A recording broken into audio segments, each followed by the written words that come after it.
Welcome back to this segment of the tutorial where we discuss the dashboard of the game. I want to go over these sections one at a time and then we can move forward into actually playing the game. First of all, there's this menu. You click on it and it has a mute function because the game will actually make a sound every time you click, so you have some sort of feedback. Some people do not like this feedback and they can turn it off there. You can go to the lobby or log out. You can show the arrows. We'll show the arrows later. We'll have a tutorial about that. One thing that you might want to do early in the game is sometimes there's a piece of terrain underneath the unit and you need to see the map. So you can say see map and it will actually turn off all the units.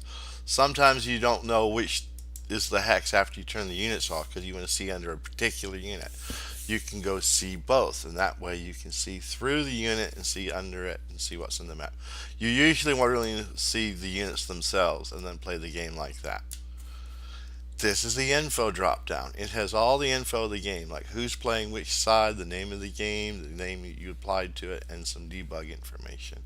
This is your name right here. In your case, it will be you. CRT stands for Combat Results Table. This is how we engage in combat. We'll discuss that in the combat tutorial. Undo. This is what you do if you made a mistake and you will undo that last click. We'll have a whole section on this. This part is the zoom reset. What you can do is if you click and drag on the map, you can move it anywhere you want. You can zoom in on it too. Wherever you move the arrow, you can zoom in around that center. And what you can do sometimes is you get all excited and you can lose the map, and then this is the reset button. You click on it, it will restore the pan and zoom to the default levels. Here's the rules button. We have usually common rules for all of the games that are similar, and then exclusive rules for the particulars of that particular game. In this case, the victory conditions are the only exclusive rules. All the victory conditions for every game are different, so they would fall in this category. In this case, the victory conditions are whoever holds the tree last at the end of the game wins. If no one passes through it, it's a tie. Right now, the tree says unowned. Whoever passes through it last will say red or blue player. So, this here is the log. It shows all the events that have happened. Sometimes they flash up on the screen and you're getting your coffee and you miss them. You can go see them there. This next part here is what I call the status section. This is showing the turn 1 of 7. This is showing the movement phase. And it's saying the victory conditions are here.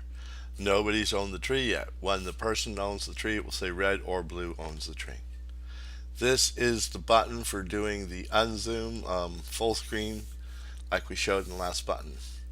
This M button is part of what we call the dynamic buttons. During the movement phase, it will offer buttons that would affect the movement of your units. During combat phases, different buttons will appear because they're dynamic.